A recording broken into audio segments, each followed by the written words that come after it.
Hey, what's going on, beautiful jellyfish? It's Tracy, and today I'm going to be doing a pretty casual real talk. I have a candle burning in the background, which I don't think you can see, but I have a candle, and I'm just chilling. I was listening to some Kingdom Hearts music before, editing a ton of videos, having a super productive day, and I was just like, I just want to chill. I just want to have a really mellow, real talk, and I really want to talk about, like, EDH groups and power level, because I've kind of gone through, I would say, a little bit of, like, a shift, I think, and I kind of just like want to like take us back a little bit. So, I filmed a real talk like before God, I don't remember when. It was like several months ago when I was like talking about like my little game store, and I was like having a lot of like issues, and it just didn't feel like a safe space anymore. And then moving to Texas has been awesome for a lot of reasons. And then in the magic realm, I've made a ton of friends. Like I definitely had a lot of friends at my old game store, but like here I have a lot more friends, and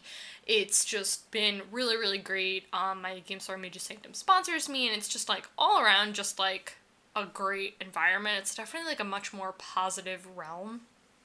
And one thing I think that has just really particularly made this so awesome has been the people who I play EDH with. And I feel like Magic just is about friends, and it's definitely about who you know and who you play with. And I felt like when I went through like a time where I was really frustrated with EDH, and it really made me feel like I was quitting out of Magic. This was not here. This was like months prior at my old game store, because I felt like I was just losing all the time, and it was really frustrating, and I felt like I just wasn't in a good headspace. Like I felt very negative about the game, and it just didn't feel like a fun thing. It just felt really like people were doing all these really rude things. And I just want to say, like, people have different expectations when they play EDH. Some people's version of playing EDH is I'm trying to kill you as early on as possible, and that's just not something that I'm into. That to me does not seem fun. That's not what EDH is for me. It may be EDH for you, and hey, that's fine, but that's just not something that I really like to play with. And I think finding that has been kind of a challenge. I think I've played with EDH with a ton of different people, and I've really found my group, which is awesome. And funny enough, it's actually my D&D group too, which is like even better. So if like there's a day that we don't play D&D for whatever reason, we can play Magic, and it's like amazing because we all have these kind of wide ranges of decks where like we have some friends who have like, you know, or some of their decks are just more powerful than others, which I think just happens. Like, I think some people will say, like, oh, like, this deck of yours is more powerful than the others, which I think is totally fine. And, another thing, too, I would say, just as, like, a change in my character, which has been a really positive change, is I used to get, like, incredibly frustrated and incredibly salty when I lost, even if it was just a fun game of Magic.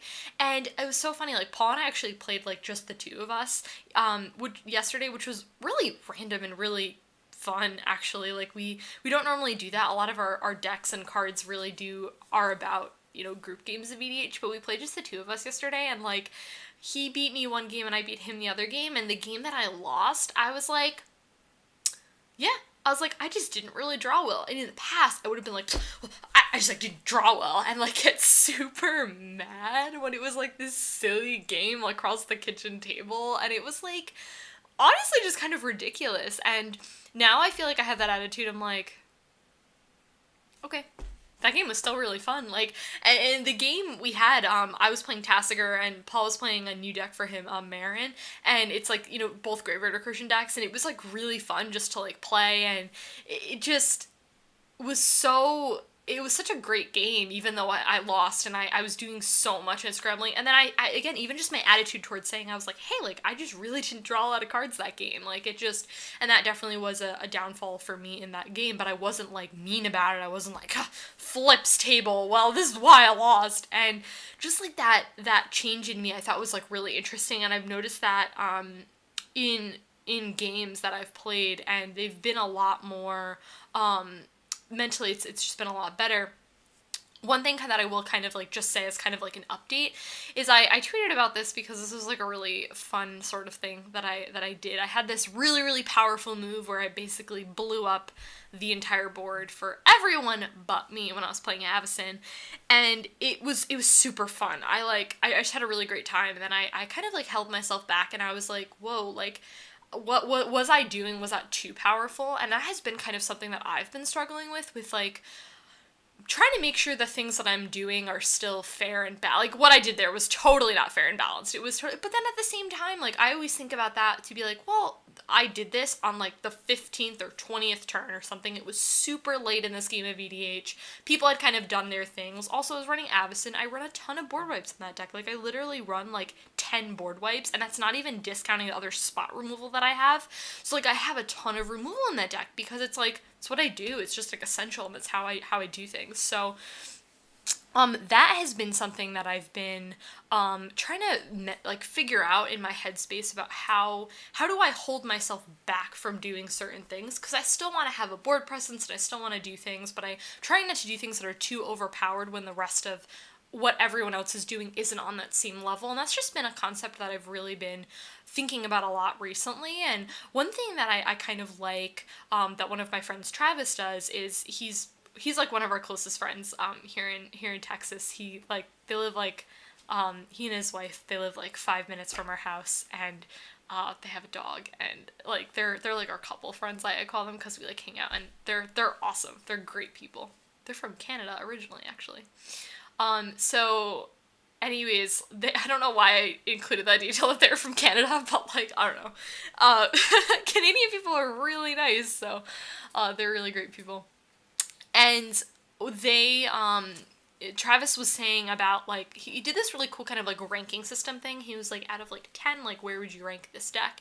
And I think that's a really cool idea, and I think that's something that I think I may want to incorporate and ask our group to kind of, like, how they kind of feel about that ranking system. I think that's, like, really helpful to be like, okay, like, we're gonna play super, like, fun decks, and we're not really gonna worry about, like, winning. We're just gonna see what, like, silly things we can do, and that was kind of, like, a tip that I thought I'd, like, pass on to you guys if you're having issues with your power group and power levels in EDH and your group in general. But I would really just kind of say I think it's honestly all about finding the people who you merge well with and you mesh with and that you feel really comfortable with, and the people who really are at your power level. Because I think the thing I didn't want to happen is I didn't want to do things that weren't me. Like, I didn't want to, like, run cards that just didn't seem like genuine cards for me, like these overpowered, really expensive EDH cards that I was doing so that I could deal with other people's boards, but it didn't feel like real, like cards that I really wanted to run, cards that I felt I was running for other people, and I didn't want it to be like that. I still wanted my decks to be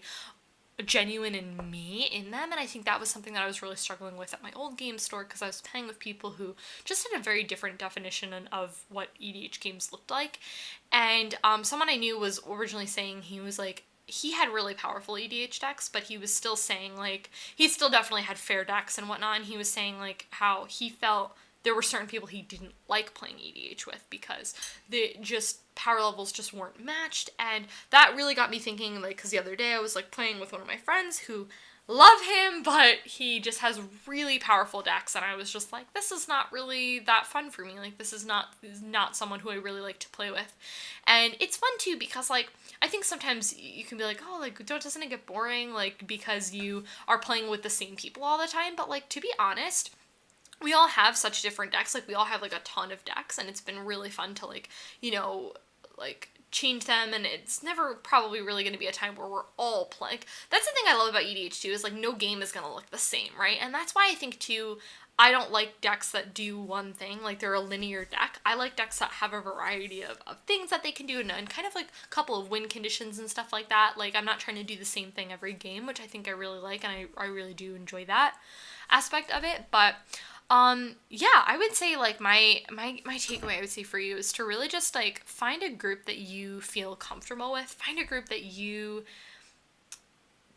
that is on your power level, and that you feel genuine about the decks that you're building, and you're not trying to do something artificial so that you can keep up with someone else's power level. Like, I don't think it should ever feel like that. I think you should be able to do exactly what you want to in EDH, and that's what I think I love so much about it. And potentially check out like a ranking system. If you're like 1 through 10, like 10 is being the most powerful, I've spent $1 million on this deck, like this is the best thing ever, and then kind of like tier that downwards and really kind of see like where you're at. And I don't think you should feel like ashamed or bad about anything if you have some of those like those lower rankings. Like, I think that's totally okay, and I think knowing when to bring those out, especially if you are playing with new people, to be like, hey, like, how powerful do you think your deck is, if you're comfortable asking that question for someone that you don't know. But I'm very tight-knit with my EDH group. I'm very much like, I'm very wary about playing with new people.